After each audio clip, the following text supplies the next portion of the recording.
मुश्किल, सतगुरु का मिलना है और उससे भी मुश्किल, सतगुरु का मिलना है। हमको तो मिले दोनों, ये अवसर नहीं होना। हमको तो मिले दोनों, ये अवसर नहीं होना।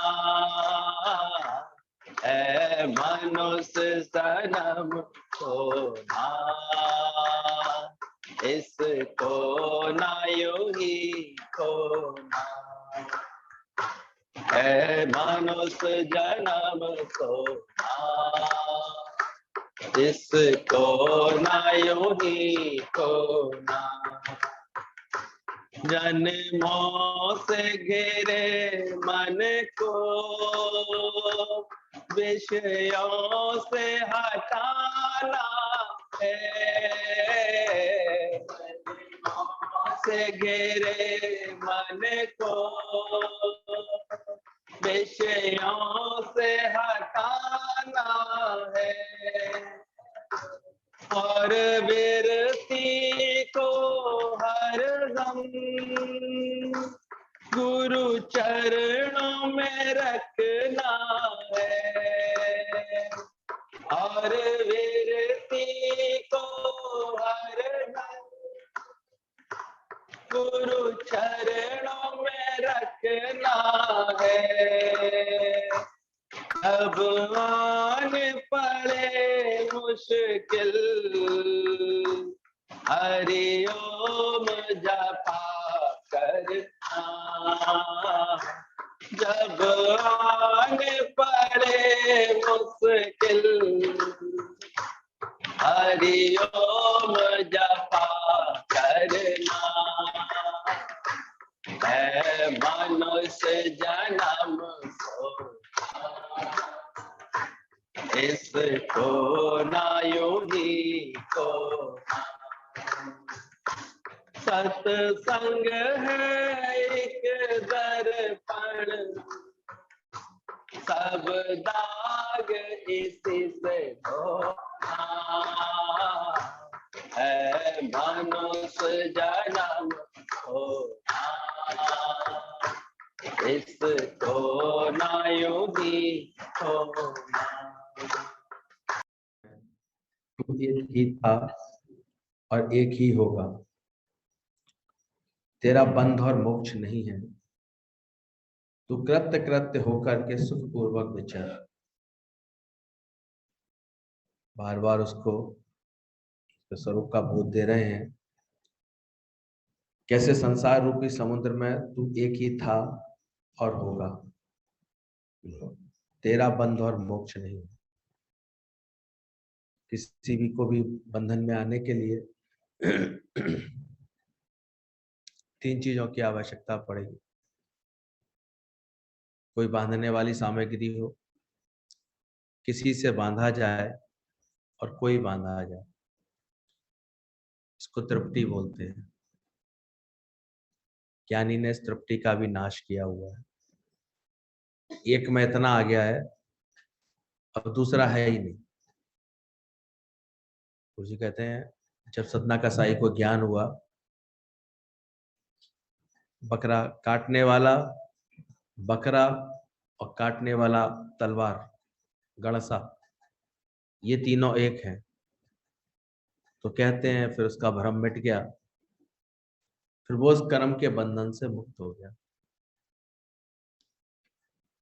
सार की बात है, जल्दी से इसको समझ लो पहले, फिर आत्मसात कर लो।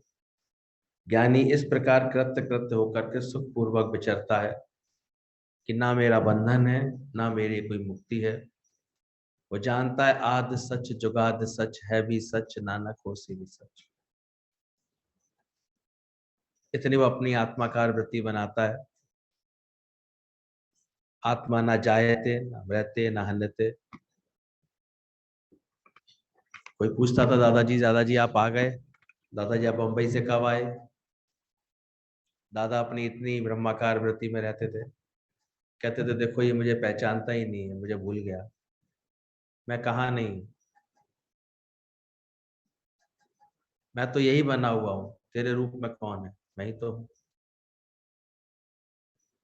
ऐसा जवाब जब देते थे तब समझ पड़ता था कि ज्ञानी कैसे द्वैत और तृप्ति से न्यारा है, असंग है, छूटा हुआ है। इसलिए उसको कोई बंधन नहीं है, कोई उसको मोक्ष की परवाह नहीं। कोई बंधा हुआ माने तो उसे मुक्ति के लिए जतन करना पड़ेगा, बंधा ही नहीं है उसको क्या मुक्ति पाए। इसलिए ना बंधन है ना मुक्त है, एक समझ का फर्क है बस केवल। तो जी कहते थे पृथ्वी वल्लभ राजा था, उसके न जीत लिया जब उसको, फिर उसको जेल में डाल दिया। पृथ्वी वल्लभ बहुत निराश हो गया, तो बहुत ऐसे उसको निराशा हुई पृथ्वी वल्लभ को कि ये क्या, मैं इतना महान राजा, मैं ऐसे बंधन में आ गया, मैं ऐसे जो है मुझे जेल में डाल दिया। एक विचार कर ही रहा था, इतने में एकदम से आया उसका खाना देने वाला जेल में, कहता प्रतिवल्लभ हाजिर हो।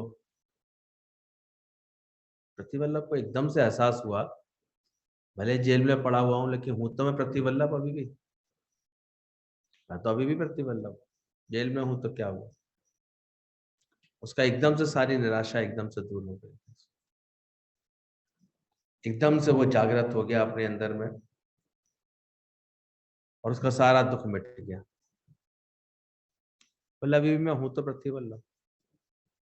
तो ऐसे ही ज्ञानवान अपने को आत्मा जान करके हर जगह इस बंध मोक्ष की कल्पना से मुक्ति पाता रहता है। फिर जीव बनोगे, फिर बंधन भासेगा, फिर अज्ञान घेरता है व्यक्ति को। ये व्यक्ति बहुत अच्छी हथकड़ी बनाया करता था, गुरु जी कहते थे उसकी हथकड़ी बहुत फेमस थी और इतनी मजबूत थी उसके द्वारा बनी हुई कि उस पर दावा था कि कोई भी इसको तोड़ नहीं सकता है। और एक बार किसी कारण से वो हथकड़ी उसको ही लग गई, बनाने वाले को। थोड़ी देर वो निराश रहा कि तो हथकड़ी मेरी बनाई हुई है तो कभी टूटेगी नहीं, है तो ऐसी है। तभी उसे एकदम से चेतना आई अंदर से, बोले मैंने ही तो बनाई है, तो फिर मैं तो क्यों नहीं इसको खोल सकता हूँ, खोल सकता हूँ मैं इसको आराम से। वो जानता था ऐसे मैंने कहाँ पर ज्वाइंट किया है, कहाँ पर क्या किया है, खोली उसने आराम से। तो ऐसे ही ज्ञानवान इस जगत में रहता है, वो अच्छी तरह जानता है मैंने ही तो बनाया सब ख्याल से, तो मैं अपना ख्याल क्यों नहीं ठीक कर सकता हूँ, मैं कैसे नहीं बंधन को, बंधन रहित अपने को मान सकता। तो ये आशय है इस सूत्र का है कि जैसे ही इसको एहसास होता है संसार रूपी समुद्र में एक ही था और एक ही होगा, एको अहम दूजा नास्ति, दूसरा कुछ है ही नहीं। अभ्यास का विषय है, पहले गुरु में श्रद्धा रखकर आस्था रख कर के सत्य को जाना जाता है, आत्मसात किया जाता है, अनुभव बनाया जाता है, पीछे ये अनुभूति में आती है बात कि मैं एक ही हूं। अंदर से बात को समझना, तज देह उपाधि तू ब्रह्म रूप है। ज्ञानवान ने अपनी सारी देह की उपाधि को हटाने की भुला दिया है, समझ गया है वो अच्छी तरह से, इसलिए उसके जीवन में सुख और दुख की सारी कल्पना मिटती जाती है। तो देखें अभी हम लोग आते तो हैं सत्संग में, ज्ञान का सही अभ्यास कर रहे हैं, निश्चय तो बदलना ही पड़ेगा और निश्चय वाले की फिर जोत जलेगी। अच्छी तरह जानना पड़ेगा ये पर्दे की पिक्चर चल रही सारी, पासिंग शो है, बनी बनाई बन रही, कैसे इसमें बदलाव आता ही आता है। इसलिए ज्ञानवान इस चलती पिक्चर को देख करके कभी भ्रमित नहीं होता, वो शांत रहता है। इसलिए उसकी शांति कभी फिटती नहीं है। वो जानता है ये प्रकृति में और कुछ नहीं है, 5 तत्वों का संतुलन है बस केवल। आपके शरीर में देखो ऑक्सीजन की कमी हो जाती है, ऑक्सीजन बाहर से लगा देते हैं, कहते हैं प्राणायाम करो, गहरी सांस लो। जल तत्व की कमी होती है, डॉक्टर तुरंत ग्लूकोज लगा देते हैं। पता लगा कुछ दिनों से नहीं खा पा रहा है शरीर, पानी की कमी हो रही है इसके अंदर, एनर्जी की कमी हो रही है, और ग्लूकोज दे दिया जाता है, कवर कर दिया जाता है। जैसे ही 5 तत्वों का संतुलन ठीक हो जाता है, आप स्वस्थ दिखाई देते हो। जहां असंतुलन हो जाता है उसी को बीमारी कह देते हैं।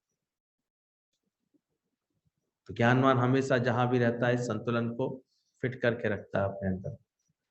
वो जानता है मनुष्य जन्म मिला है तो ये योग लगाने के लिए परमात्मा से, इसके लिए उसको जीवन में स्थिरता है, शांति है।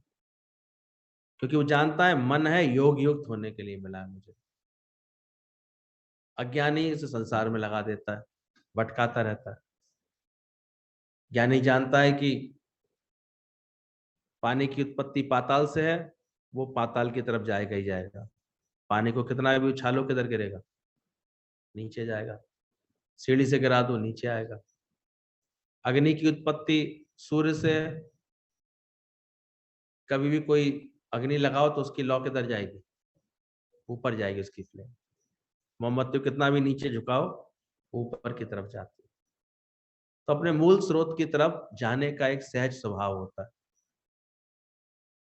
और वहीं उसको शांति आती है, उसी में ही उसको सुकून मिलता है, सुख मिलता है। जब भी अपने मूल से हट जाते हो, वही सब हमारे भटकने के क्षण होते हैं, उसी में सुख दुख की अनुभूतियां शुरू हो जाती।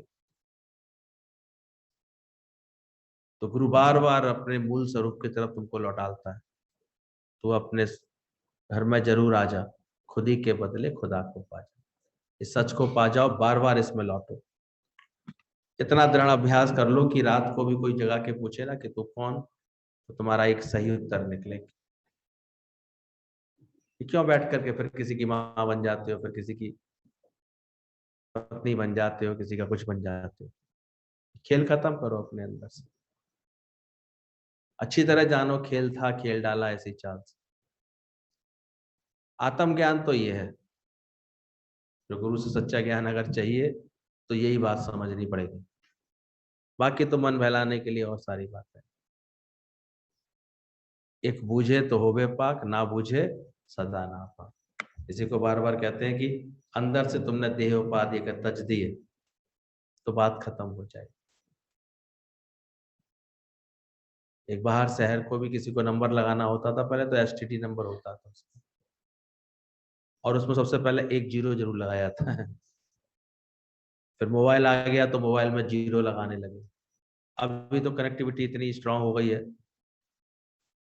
कि सबको ऐसे एक नंबर दे दिया, उसमें छुपा हुआ है वो जीरो नंबर। एक तरह से 9 नंबर ही अपने आप में जीरो का रूप बन गया है। ऐसे उसी से शुरुआत हो जाती है। अब कहीं भी नंबर लग सकता है आपका, दिक्कत नहीं। पहले गुरुजी कहा करते थे उस समय, तो ये नंबर ऐसे ही वाले होते थे। बोले देखो एसटीडी में तुमको जीरो लगाना पड़ता है, और उस शहर का एक स्पेशल कोड होता है। तो परमात्मा से बात करने के लिए तुम्हें किसी कोड की जरूरत नहीं पड़ेगी, वो भी तो है। उस कोड को गुरु से आकर के लो। एक दुनिया में एक थोड़ी दूर पर बैठे रिश्तेदार से बात करने के लिए जीरो लगाना पड़ता है, और परमात्मा से मिलने के लिए कितने जीरो लगाने पड़ेंगे। जब सब कुछ तुम जीरो कर दोगे ना, जीरो जीरो जीरो, मैं ये भी नहीं, मैं ये भी नहीं, मैं ये भी नहीं, नेते नेते नेते इसी को बोला शास्त्रों में। अपने आप तुम्हारी कनेक्टिविटी उससे जुड़ जाएगी, परमात्मा से जुड़ जाएगी। फिर वो बैठ के बात करेगा तुम्हारे अंदर से। दो चीजें एक साथ नहीं हो सकती, जगत भी और भगवान भी एक साथ नहीं होता। तो जैसे जैसे मूंद लें आंखें बाहर तो भीतर आंखें खोल, अंदर की आंखें खुलेंगी, वैसे वैसे तुम्हारे अंदर में ये बात समझ में आ जाएगी। इसलिए सत्संग धीरे धीरे आपको हर चीज का योग लगाना सिखा देगा। कृष्ण को योगेश्वर बोला गया है, कर्म योग भी उसके जीवन में है, ज्ञान योग भी उनके जीवन में है, भक्ति योग भी इतना ऊंचा उनके जीवन में। तो हमको भी सीखना चाहिए। क्या मेरा मन हर वक्त योग युक्त है, जुड़ा है? किससे जुड़ा हुआ है? किसको पकड़ा है उसने? राजा ने जब अनाउंसमेंट कर दिया कि कल मैं, मेरा सारी प्रजा के लिए आज्ञा है कि जो भी मेरे महल में जिस चीज पर हाथ रखेगा वो मैं उसको दूंगा, सब बड़े खुश हो गए कि आज तो राजा का जन्मदिन है। राजा ने आज बड़ी उदारता से कहा है। सब अपनी अपनी प्लानिंग तैयार करने लगे। कोई कहे मैं घोड़े लूंगा, कोई कह रहा मैं हाथी लूंगा, कोई कहे गाय लूंगा, कोई कहे सोने की घड़ी लूंगा, कोई मैं सोने की कुर्सी ले लूंगा, कोई कुछ। सबने हाथ लगाने की तैयारी कर ली, सही कर ली, योजना बना ली। सुबह उठते ही सब तेजी से दौड़ने लगे छूने के लिए, कहीं दूसरा ना छू दे जल्दी से। और इसी चक्कर में राजा खेल देख रहा था एक जगह बैठ करके, अपनी कुर्सी पे शांति से बैठा था। पूरे लोग हवड़ तवड़ में सब जल्दी से, अगर कोई दूसरा चला जाता तो तुरंत चेंज करके दूसरे पे हाथ रखता था, ऐसे करता था। सबको लगता था कि आज राजा ने कहा है तो राजा से सब मिलेगा। लेकिन एक वक्त राजा की प्रेमिका थी, वो आई और आग के सीधे राजा के पास आकर के उसने राजा के सर पे हाथ रख दिया। अब राजा के सर पर जब हाथ रख दिया तो राजा एकदम मुस्कुरा दिया। पहले तो राजा बड़ा चिंतित था कि ये सब लोगों को मेरी कोई कदर ही नहीं है, इन्हें मेरे से कोई मतलब नहीं है। दुनिया में देखोगे कहाँ मतलब होता है किसी से। और जब वो राजा के पास आई और उसने राजा के सर पे हाथ रखा, राजा ने कहा सुनो, सब अपना अपना हाथ हटा लो और जहां से आए हो वहां पे पहुंच जाओ। सही चुनाव हो चुका है। मैं बस यही देखना चाहता था मेरा वारिस कौन बनने वाला है, मेरा उत्तराधिकारी कौन बनेगा। मुझे मिल गया है ये, यही बनेगा मेरा उत्तराधिकारी, मेरा प्रेमी। इसने मुझे चुन लिया। और चूंकि सब किसका है, मेरा है, तो सब इसी का तो अपने आप हो ही गया। तो यहाँ भी भगवान ने एक बस खेल ऐसा बनाया हुआ, संसार में सब परोस दिया है, सब भिन्नता रख दी है सब तरह तरह से। लेकिन साथ में एक बात बस भगवान चेक करने बैठ गया है कि वो कौन होगा जिसका हाथ किस पर जाएगा। जो सबसे पहले मुझसे योग युक्त होगा उसका फिर सब हो जाता है। सब होना मतलब उसको फिर आवश्यकता ही नहीं रहती है। इस सारी सृष्टि उसको हमेशा मौज देती रहती है। ब्रह्म ज्ञानी के लिए बोला गया खोजे महेश्वर, आप परमेश्वर।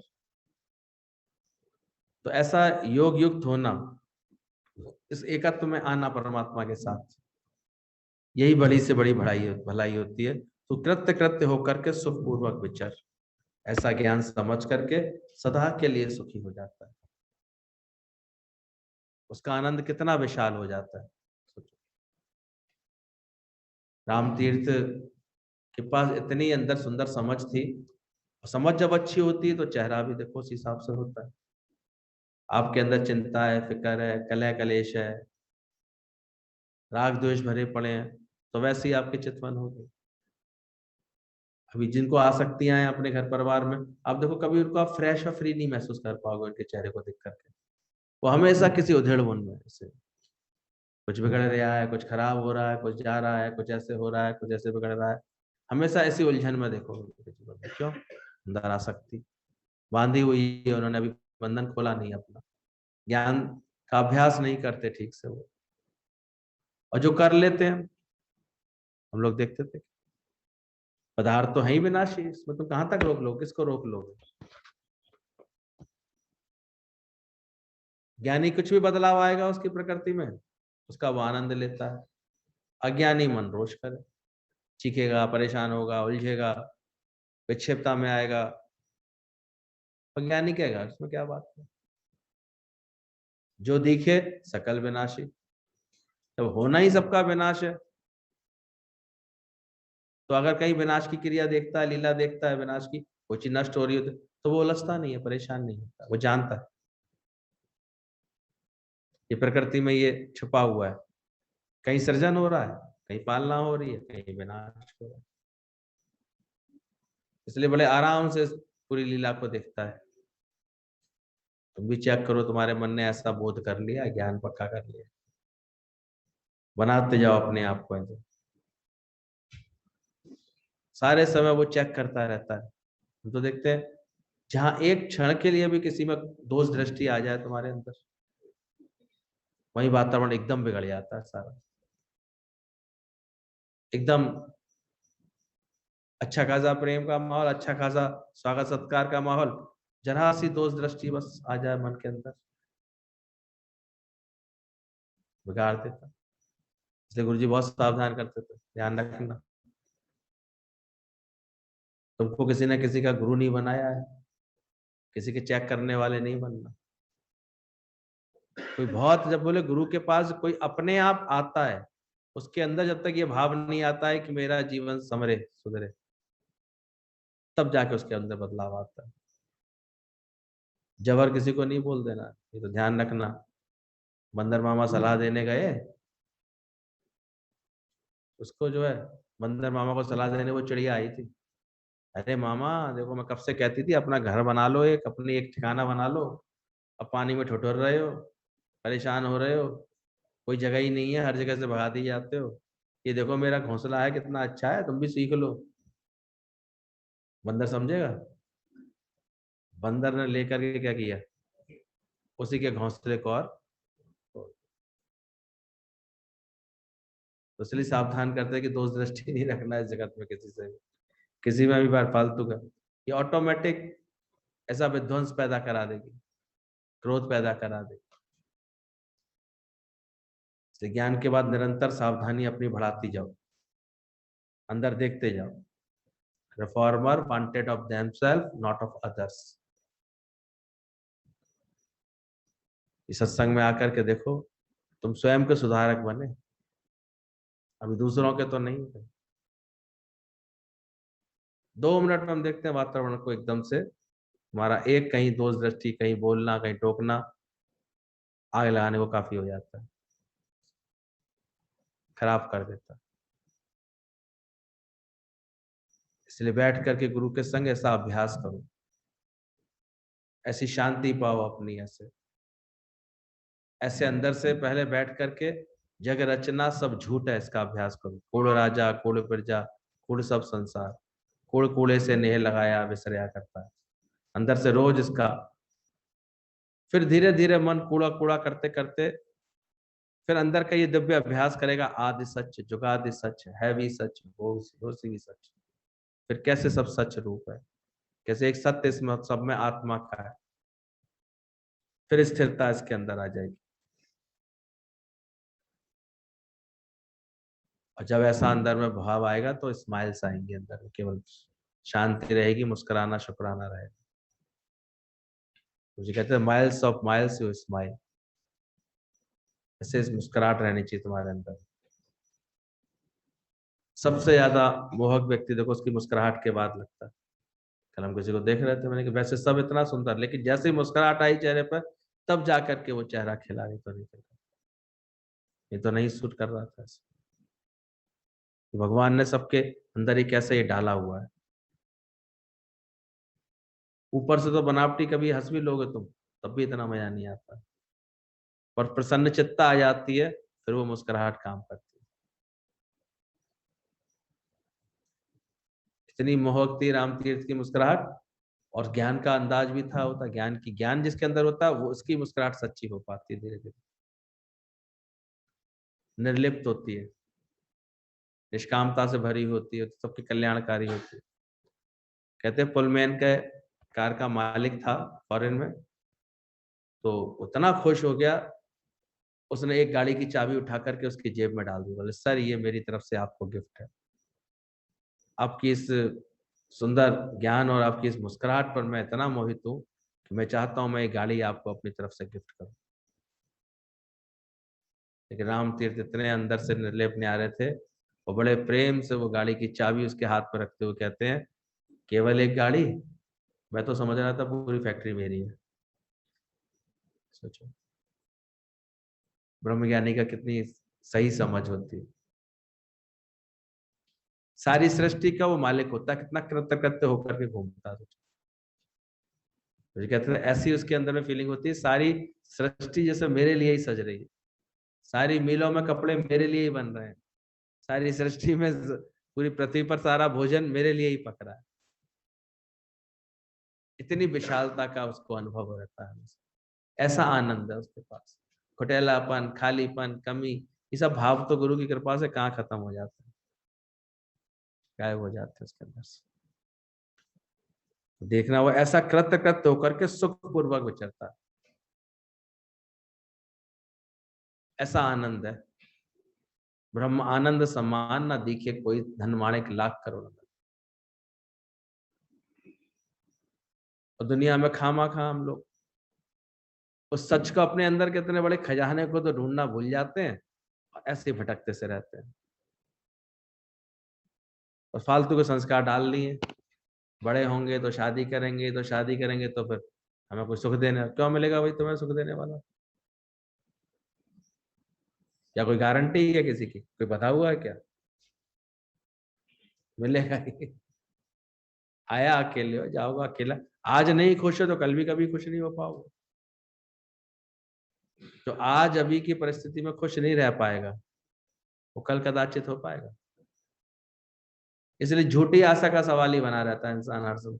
ऐसा हो जाएगा तो हम सुखी होंगे, ऐसा हो जाएगा तो हम सुखी होंगे। ज्ञानी ने रहस्य जान लिया, मैं आज ही सुखी हूँ। जब जब जो जो होना है तब तब सुख होता है, इसलिए वो सुख में रहता है, आनंद में रहता है। वो तृप्ति से न्यारा रहता है, सारे बंधनों से न्यारा रहता है, सारे द्वैत से न्यारा न्यारा रहता है। और जल्दी से ये बात जान लेता है कि कैसे मैं बंध मोक्ष में नहीं हूँ, मेरे अंदर कोई बंधन नहीं है, कोई मुक्ति नहीं है। इस ख्यालों से मुक्त रहता है सारे। और अज्ञानी जैसे वो ऊंट अपने को बंधा हुआ महसूस कर रहे थे ना, ऐसा महसूस करता है। अज्ञान की ये पहचान है। तो सराय पर लेकर के आया ऊंट, उसे रुकना था, रात हो गई थी, सराय पर रुका, खाना पीना खा करके उसने देखा, अरे मैं अपनी रस्सी तो भूल आया हूँ। बोला भाई, सराय के मालिक से बोलता है ऐसा करो मुझे कुछ रस्सी दे दो, तो ये मेरे जो ऊंट का काफिला है मैं इसको बांध दूं तो निश्चिंत होकर सो जाऊंगा। सराय का मालिक बोला भाई तुम्हारे 100 ऊंट है, मेरे पास तो बस ये 2 हाथ रस्सी है, तुम इसका इसको दे सकता हूँ बस केवल तुम। बोले अब मैं क्या करूं, बड़ी परेशानी हो गई, इतने सारे ऊंटों को कैसे बांधूं। सराय का मालिक बड़ा होशियार था, गुणवान था। कहता है सबको बांधने की जरूरत कहाँ है, जैसे मैं कह रहा हूँ वैसा कर लेना। बोले कैसे? बोले लो, एक एक ऊंट को बांधना आगे पैर में और खट खट करके उसके सामने आवाज करना और गले में ऐसे घुमाना उसके रस्सी और बांध देना, बाकी यही काम सबके आगे करते आना, खट खट करते आना, ऐसे करते हैं। बड़ा उसे आश्चर्य लगा, ऐसे करने से मेरे ऊंट बंधे रहेंगे? बोले हाँ बंधे रहेंगे। उसने यही किया, सब ऊँटों को ऐसे करते घुमाता गया, खटखट करता गया, फिर ऐसे घुमाता गया, गीत सा गाता गया कि अब मैं तुझे बांध रहा हूँ, अब मैं तुझे बांध रहा हूँ, ऐसे खटखट करके ऐसे सो गया। और रात को सुबह उठा तो देख के दृश्य बड़ा हैरान, सारे ऊँट बड़े चुपचाप बैठे हुए थे, मजे मजा। अरे भाई ये तो युक्ति बड़े काम में आ गई कारीगर। जाने का समय आया उसका, जब खा पी करके अब वो जाने लगा, आगे का जो ऊँट एक बंधा था उसको खोला तो वो तो उठ गया, अब आके उठा ही ना। बहुत देर हो गया, अरे उठो उठो, आप करे तो उठे ही ना उठे। परेशान दौड़ कर आया, भाई तुमने ये क्या कर दिया मेरे ऊँटों के साथ, ये तो उठ ही नहीं रहे हैं, ये तो चल ही नहीं रहे हैं, ये क्या जादू मंत्र कर दिया तुमने कल? बोले जादू मंत्र कुछ नहीं किया है, तुमने खोल लिया उनके बंधन। बोले बंधन कहाँ से खोलेंगे, वैसे ही ऐसे ही बांधे थे। बोला तुम नहीं समझते, ये ऊँट है, ये अभी तक अपने को बंधा समझ रहे हैं। अब जैसे इनको बांधा था ना, वैसे उल्टा हाथ घुमा घुमा करके इन्हें खोलते जाओ, खोलते। फिर उस बेचारे ने सबके साथ ऐसे उल्टे हाथ घुमाए और ऐसे लगा कि खूंटा उखाड़ रहा है, ऐसे कर करके सबके सामने नाटक किया। तब फिर अप किया तो सबके सब खड़े हो गए, जाने को तैयार हो। तो गुरु जी कहते थे बस सब सारी दुनिया का यही है खेल, अपने ख्यालों से अज्ञानियों का संग करके अपने को ऐसे बंधन में जकड़ लिया इसने। मैं जीव हूं, ये जगत है, मैं इसके बंधन में हूं। गुरु आकर के बार बार ज्ञान का इशारा देता है, हाथ का इशारा देता है, तू ब्रह्म है, तू मुक्त स्वरूप है, तू ब्रह्म है। तो जिसको समझ में आ जाता है वो तो जल्दी उठ जाता है, फ्री हो जाता है, कहता है ना मुझे कोई बंधन है, ना मुझे कोई मुक्ति है। वो जल्दी से ये बात समझने लगता है, ठीक होने लगता है अपने अंदर। इसलिए जब गुरु मिलता है जीवन में तो हमारे अंदर ये गुण आने चाहिए। तो बहुत अच्छी बात चल रही थी कि जिस तरह अग्नि के भी 4 प्रकार होते हैं। एक दीपक की अग्नि बोली जाती है जो कमरे को प्रकाशित करते हैं। कमरे में दीपक जला दो, कमरे में रोशनी फैल जाती है। फिर बोला मशाल की अग्नि, मशाल जलती है तो पथ को प्रकाशित करती है, रास्ते में खड़ी कर देते हैं, रास्ता रोशन हो जाता है। फिर बोला तीसरी होती है आकाश की अग्नि, सबको रोशनी देती है। सूर्यदेव आकाश में निकल आते हैं, सुबह से रोशनी बांटना शुरू कर देते हैं, दोपहर तक उसकी बिल्कुल फुल फोकस रोशनी होती है। फिर शाम होते होते धीरे धीरे ढल करके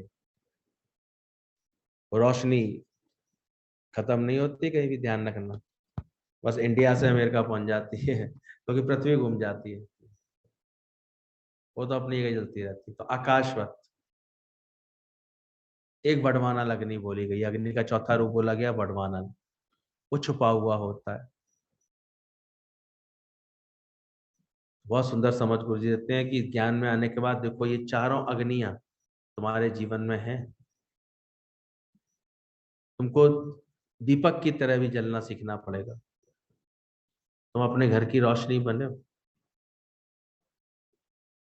पहले तो ऐसे ऐसे संस्कार दे देते हैं बच्चों को, ऐसी परवरिश दे देते हैं, ऐसे ऐसे अंदर ऐसे बना देते हैं, मोह ममता कर करके उनको बर्बाद कर देते हैं।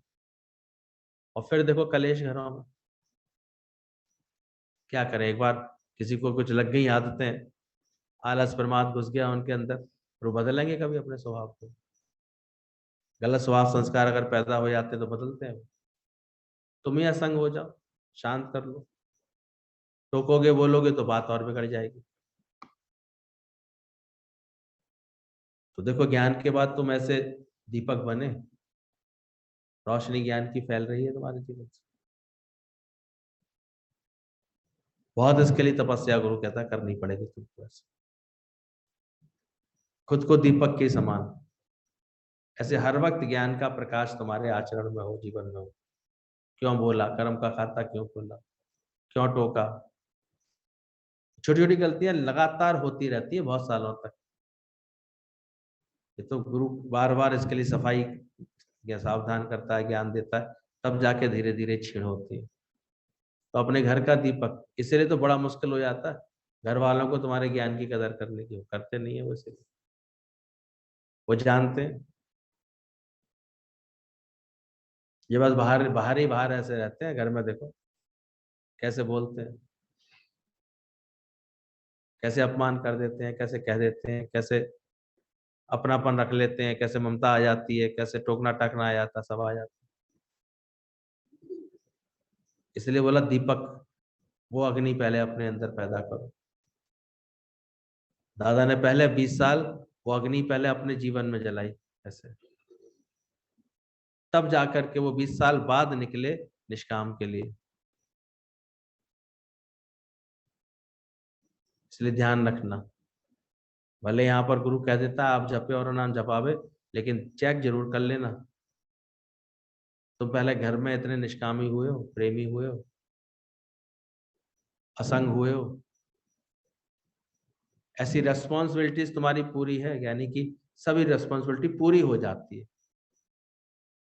वो इतना अपना आचरण अपना जीवन बड़ा कर लेता है, वो इतना ब्रह्म ज्ञान से कहता है, ब्रह्म ज्ञान इतना अपने अंदर उदय कर लेता है, जैसे गर्भवती स्त्री से साथ सारे काम छुड़ा देती ना, ऐसे ऐसे प्रकृति उससे छुड़वा देती है। वो इतना ज्ञान के उस सत्य को ऐसे अपनाता जाता है, अपने अंदर भर लेता है। और बाकी घर में अगर मतलब शरीर उसका इतना अच्छा कर्मशाला बनती है, इतना एक्टिव होता है उसका जीवन कि कभी भी ऐसे उलझाव नहीं होता उसके जीवन में। उसे ऐसी गट्स होते हैं अपने आचरण से, अपने प्रेम से, अपनी वाणी से, वो सबको ऐसे रिझा लेता, सबको जीत लेता। ऐसे नहीं बैठा रहता। सत्संग में देखते बहुत लोग बस केवल आकर के सुन रहे हैं। बुद्धि ठीक करो अपनी पर। देखो तुम सुधार हुआ तुम्हारे अंदर, समझ आई तुम्हारे अंदर। और जिस व्यक्ति को हम देखते हैं उसको समझदारी से सेवा करने का फिर हम देखते हैं नहीं होती अकल, तो धीरे धीरे उससे सेवा छीन ली आती। छोड़ो भाई, बेकार है, तुम नहीं कर सकते हो अच्छे से। नहीं तुम्हें चारों तरफ ध्यान रखने की समझ है, नहीं चारों तरफ की बात समझने की समझ है, ऐसे से क्या कराएंगे फिर? छूट जाती है उससे सेवा। चाहे तो अपने अच्छे लक्षणों से प्रमोशन करा लो, चाहे डिमोशन करा लो। तुम्हें अगर यही शौक लगता है, नहीं, अगर किसी किसी को हम देखते हैं अपने को नहीं जागरूक बनाता, नहीं होशियार बनाता, फिर क्या होता है उसका? धीरे धीरे छुड़ाती आती है, उसकी सेवाएं हट जाती है इससे। एक बार काम बिगड़ा देखेगा, दो बार देखेगा कोई बिगड़ा, तीसरी बार देखेगा, फिर क्या करेगा?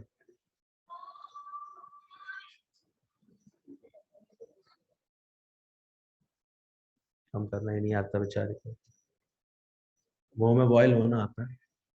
ये तो समझ आता, आत्म ज्ञान में आके बैठ के में आते हैं फिर। तो पता है या पूरा अपना कंगाल होना पड़ेगा, यहाँ आ गए हो गलती से तो पूरे जगत का नाश करना पड़ेगा। किसी दूसरे को दे तो नहीं करना आता है। बिल्कुल ऑफ करके रख दो इनके फोन को।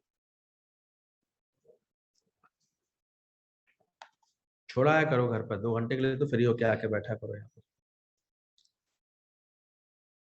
धीरे धीरे डिक्लेयर करो घर में, मैं जीते जी जग से मर गए हो रे, आनंद भयो रामा आनंद भयो रे। कुछ बातें अपनानी पड़ेंगी। पहले क्या मोबाइल नहीं होते जीते नहीं थे क्या लोग? मुसीबत तुमने खुद पाल ली है अपने लिए। टैकल करना आता नहीं है, ऐसे ही खामा खा बांटते रहते हैं नंबर सबको। ऐसे क्यों बांटते? अपने सरदर्द खुद बना लिए लोगों ने।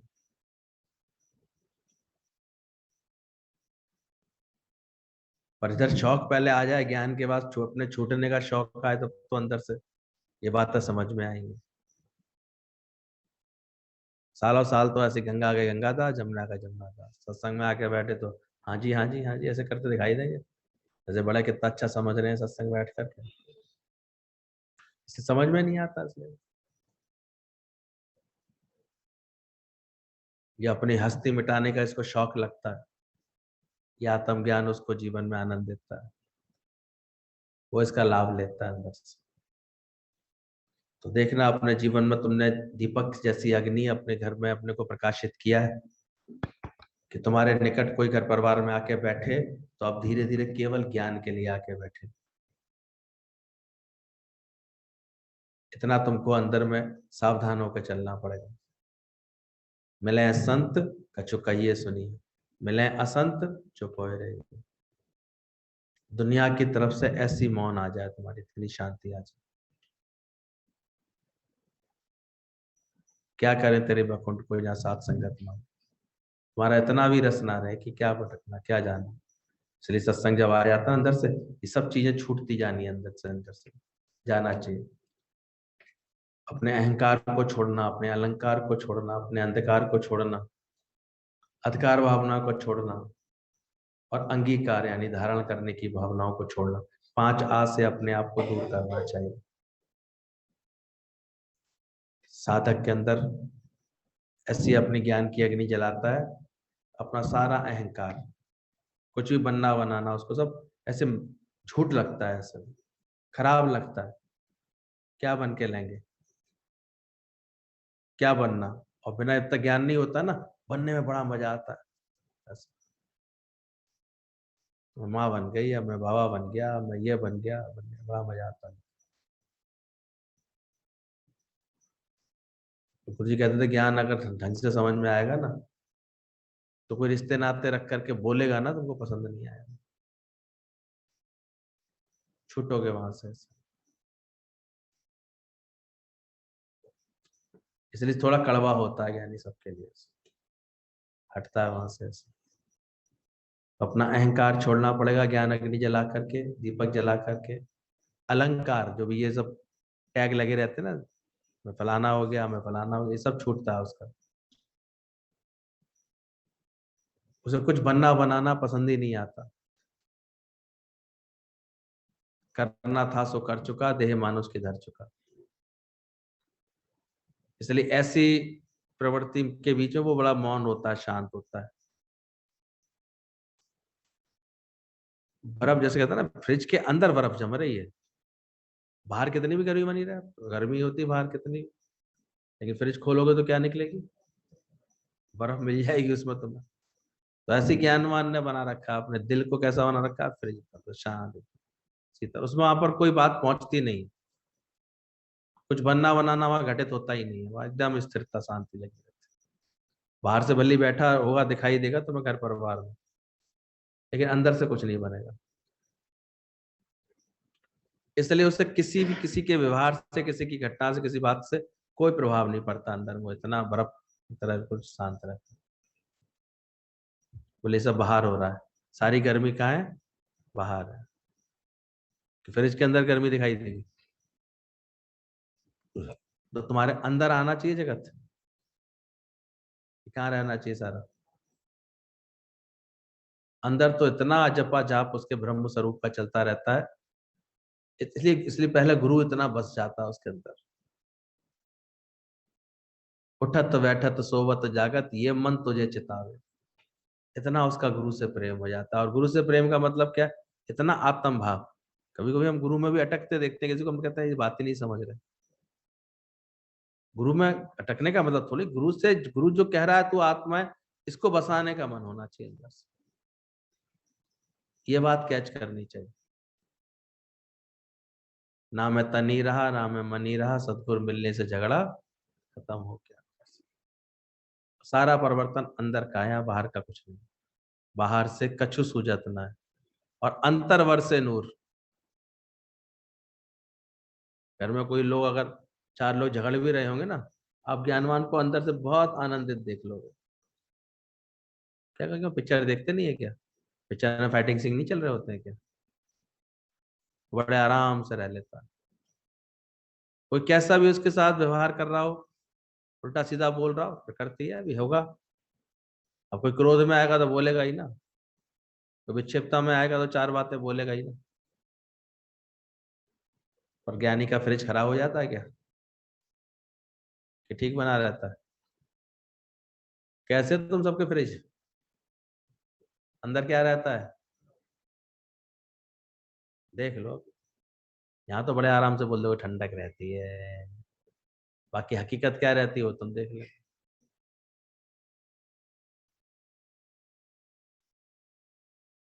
अंदर भी आग लग गई तो समझ लेना तुम गए काम से, अभी ज्ञान का अभ्यास नहीं किया। अंदर से एकदम स्थिर रहता है, इसलिए सारा अलंकार, सारा अंधकार वो अपने से दूर कर देता है। हमेशा उजाले में रहता है, हमेशा पॉजिटिविटी में रहता है, हमेशा आनंद है। इसलिए वो हर पल का आनंद ले रहा होता है। कभी कभी देखा करो ज्ञानवान ऐसे लगता है जैसे बच्चे की तरह से हर चीज का। जैसे बता रहे थे बाबा कि गुरु लोग जा रहे थे, कुछ लोग साथ में भी थे, साथी भी साथ में थे सत्संग में। अचानक शांता भगवान को सामने मोर दिखाई दिया।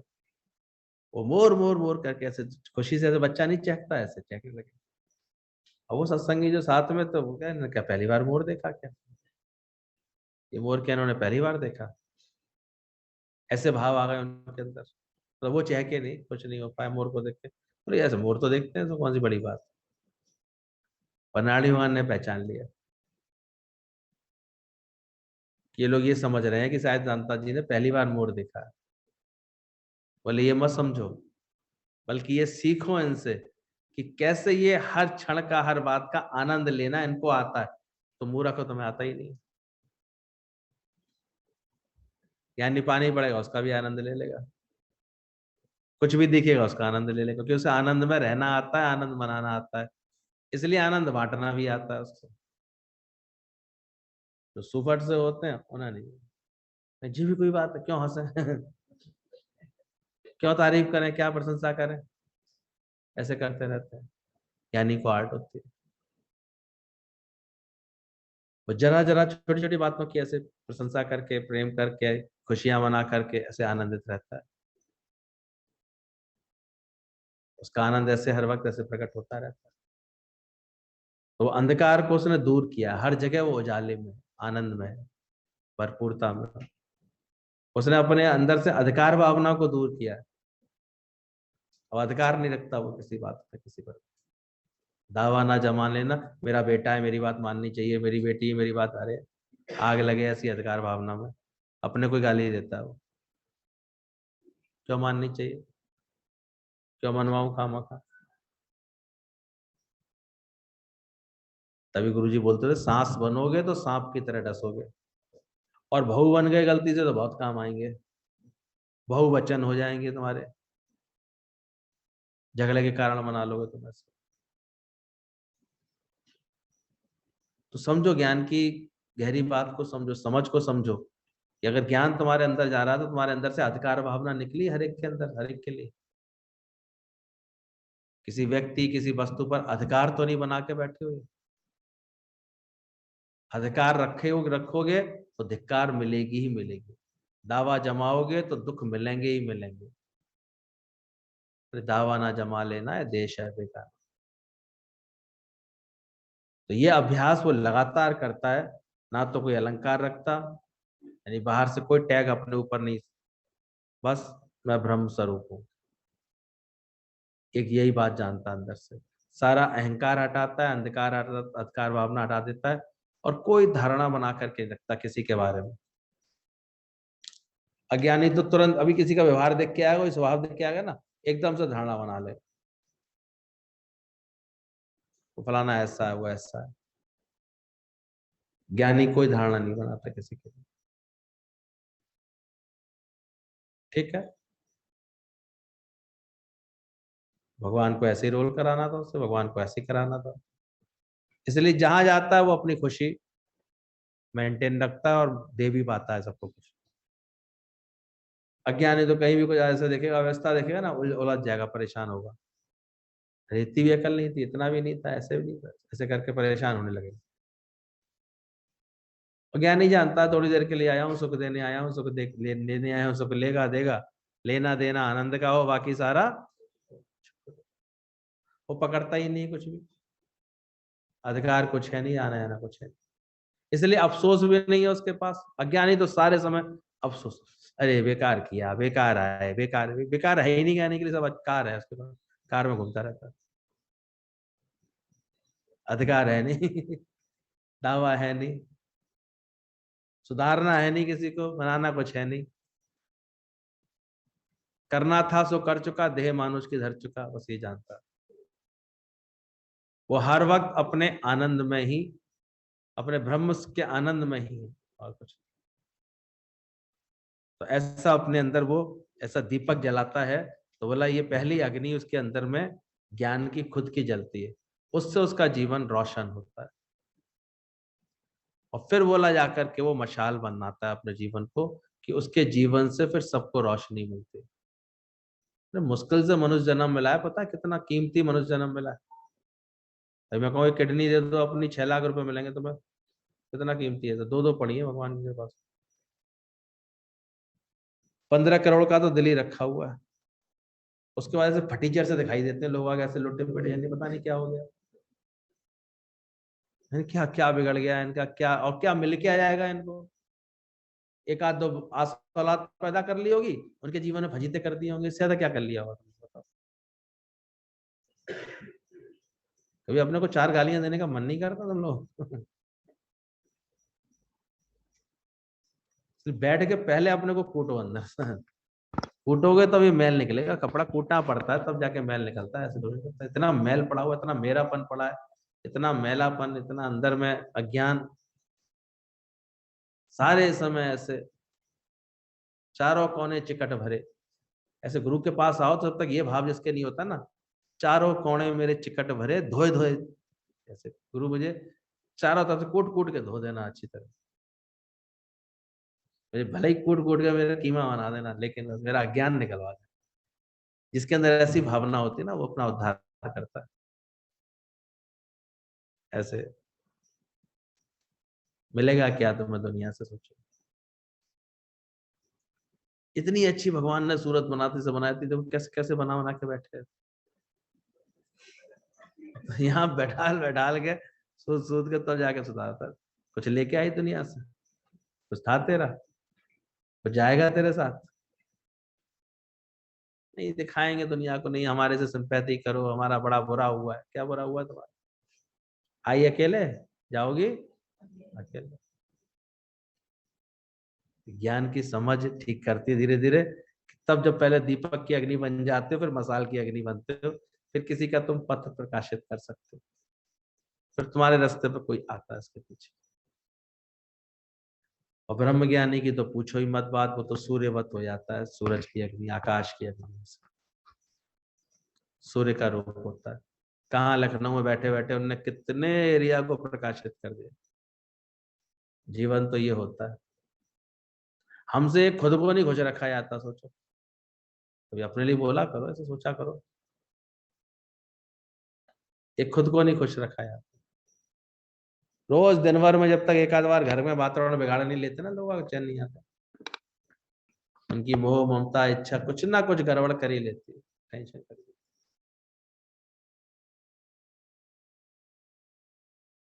इसलिए रोज पाठ पढ़ाया जाता है, मिटा दे अपनी हस्ती को तभी मस्ती में आएगा। इतना सुख रूप होते हुए भी क्यों दुख रूप बनाया? कैच करो स्वयं को इतना। बोले तब जाकर के चौथी अग्नि जिसके अंदर में जलती है, वो ज्ञानियों के अंदर जलती है, बड़वाना अग्नि बोलते हैं। वो उसको हर वक्त संयम में रखती है, वो वैराग्य की अग्नि होती है, वो उसकी शोभा होती है। जैसे समुद्र के अंदर कहते हैं कि ऐसी बड़वाना अग्नि जल रही होती है कि समुद्र कभी अपनी मर्यादा का उल्लंघन नहीं करता है। एक नदी में बाढ़ आ जाती है, आसपास के सारे गांव चौपट हो जाते हैं। और कभी देखा समुद्र के किनारे हुए सारे बड़े बड़े शहर सुरक्षित रहते हैं? कौन सुरक्षित रखता है? ये बड़वाना अग्नि। दिखती भी नहीं है।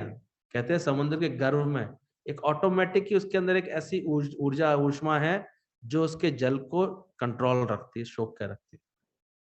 नहीं तो लहरें कितनी बड़ी बड़ी आती है। कभी गलती से थोड़ी बहुत अगर प्रकृति के दबाव में हेरफेर होता है ना, तो ये बड़े बड़े तूफान और ये सुनामी वनामी आ जाते हैं। इसी से आदमी कांप जाता है। लेकिन फिर भी समुद्र के अंदर इतना संयम होता है। वो ज्ञानवान के अंदर होता है। इतना धीरज है तुझमें, तू सह लेता अज्ञानी। कटुक वचन संत सहे, औरों पे सहा ना जाए। तो कड़वे वचन बोलता भी है ना, तो कौन सह पाता है? ज्ञानी सहता है, सह लेता है। तो तुम ज्ञानवान हो जाओगी ना, तब सह पाओगे। तो वही होने का ज्ञानवान। अभी तो मीठा मीठा बोल रहे हैं, सब लाड़ा कर रहे हैं, प्यार कर रहे हैं। जब कड़वा भी कोई बोले, खराब भी बोले, इतनी भी अकल नहीं है, इतना भी नहीं सीखती, इतनी भी नहीं आती, तब भी तुम कैसे रहो? खुश रहो ऐसे। और बल्कि दौड़ के गिलास पानी जाके उसको दो। कोई गलती की तरफ पॉइंट आउट करे, हाँ तुरंत स्वीकार कर लो, क्या हो गया? जो तो को कांटे बोए, बाए बोए तो फूल। तब बोला गया जब ऐसी अग्नि जलती है अंदर में। बोले संसार में तीन तरह के लोग होते हैं, एक पतंग की तरह, एक चील की तरह, एक हंस की तरह। पतंग की तरह तो वो लोग होते हैं जो ऊंचे उड़ते हैं, पर वो अपने नहीं उड़ते, उड़ाए जाते हैं। ना कोई क्या करता है, पतंग को क्या करते हैं, उड़ाता है, ठुमकी दे दे करके उसको ऊंचा ले जाते हैं। तो ऐसे लोगों के, अरे तू क्या नहीं है, तू क्या नहीं है, लोग बोलते रहते हैं, वो उड़ते रहते हैं, उन्हें अपना कुछ नहीं होता, पर वो ऊंचे उड़ते हैं। और अगर कट गए तो धराशायी। तो एक ऊंचा उठना पतंग की तरह होता है कि यार दोस्त खींच रहे थे, रिश्तेदार खींच रहे थे, तो उड़ रहे थे बस। और जहां कट गई कोई बात, तो बेकार हो गया वो बिल्कुल। हमने अपने अपनी कोई ताकत ही नहीं थी उड़ने की। वो तो एक जो थे, कोई उड़ा रहा था तो उड़ रहे थे।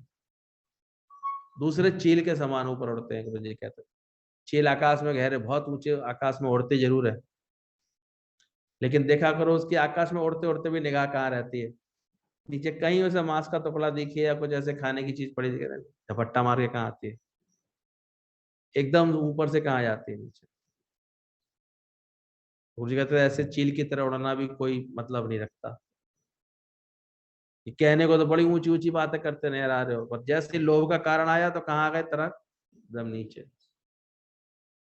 जैसे ही कोई अंदर से ऊंच नीच का कारण आया, तो भर सोडा बॉटल की बोतल खुल गई, नीचे आ गए। वैसे तो क्या सत्संग में बैठे तो बड़ी आत्मा परमात्मा की बातें कर रहे हो, ये देह अध्यास धाए सही ना नीचे गए एकदम। तो ये चील की तरह उड़ना भी कोई ऊंचाइयां पाना कोई फायदा नहीं। तीसरा होता है हंस की तरह ऊंचा। हंस ऊंचा उड़ता है अपने विवेक के कारण, क्योंकि उसका लक्ष्य होता है मानसरोवर, लंबी यात्रा पर निकलता है उसको, इसलिए हंस बोला गया उसको। उसके अंदर में नीर और क्षीर का विवेक होता है, पानी और दूध को अलग अलग कर लेता है। तो जब गुरु ऐसी बुद्धि बनाता है, तुम्हारी नीर क्षीर का विवेक हो जाता है, सत्य क्या है सत्य क्या है इसका भेद अंदर में आ जाता है, सही ज्ञान की समझ आ जाती है। फिर ज्ञान वैराग्य के पंख लेकर के वो अपने लक्ष्य, अपने मान सरोवर यानी परमात्मा से योग स्थापित के लिए ऊंचा उड़ता है। उसका उड़ना ऊंचा उड़ना बोला गया, हंस की तरह। वो हमेशा ऊंची यात्रा करता है और शिव के धाम पहुंचता है, कैलाश पे ही तो मानसरोवर कैलाश पर। तो शिव तत्व यानी अद्वैत के ज्ञान में अपनी एकता रखता है, साकार निराकार को एक जानता है, इतना ऊंचा उठता है।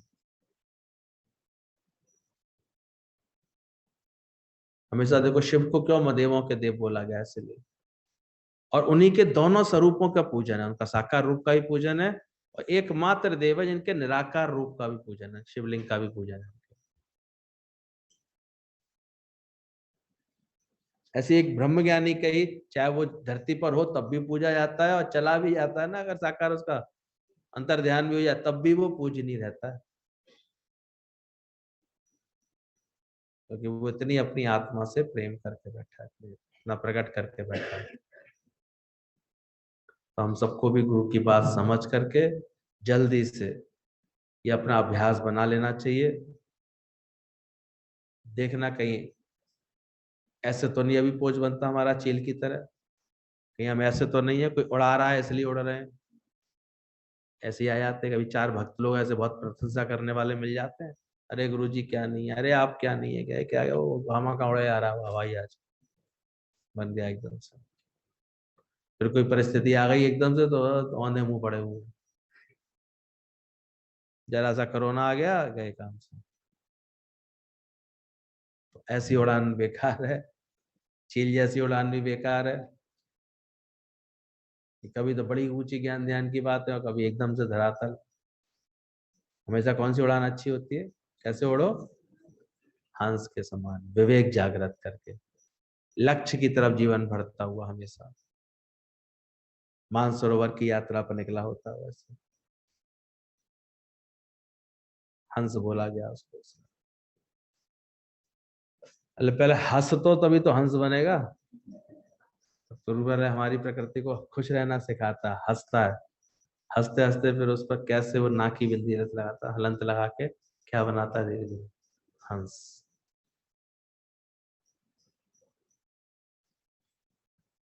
कि मरते रहोगे ऐसे ही घूमते रहोगे इसमें क्या दुनिया में। समझ गए बात।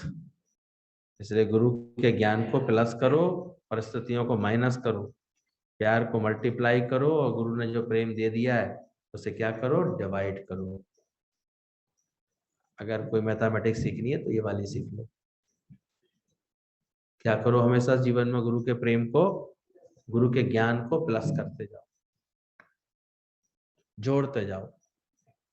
ज्ञान मिले गुरु के मुख से, और गुरु मिले, सत्संग मिले प्रेम लगन से। जल्दी से अपने अंदर की सब बातें खाली करके ज्ञान से भरो, भुला दो सारी बातें दुनिया में, बल्कि ऐसी खुशी करो कि अब तक जो हुआ मेरे जीवन में बहुत अच्छा हुआ मेरे साथ। दुखों में अगर चोट खाई ना होती तो प्रभु तेरी याद, तो अच्छा हुआ कि नहीं? बहुत अच्छा हुआ भगवान जो उल्टे चलने वाले भेजे, जो खराब समझने वाले भेजे, जो बुरा बुरा चाहने वाले भेजे, उसमें से बहुत अच्छा हुआ। ऐसी इतनी पलट जाती है बुद्धि अगर ज्ञान आ जाए समझ में। बहुत अच्छे, तुम रूठे हम छूटे, और अच्छी बात है वो। जिन बातों को दुख बनाते हो ना, वो सत्संग में बैठने के बाद सब सुख बनती है, सुख बन जाते हैं हमारे जीवन के। इसीलिए तो यहाँ दावा है कि यहाँ आंसू पहुंचने थोड़ी पड़ेंगे, सूख जाएंगे, लगने ही बंद हो जाते हैं। अरे वो झूठ बोल रहा हूँ क्या मैं? तो हाँ या ना कुछ करते क्यों नहीं? सूखते हैं कि नहीं सूखते हैं? हैं? बार बार पहुंचने पड़ते हैं।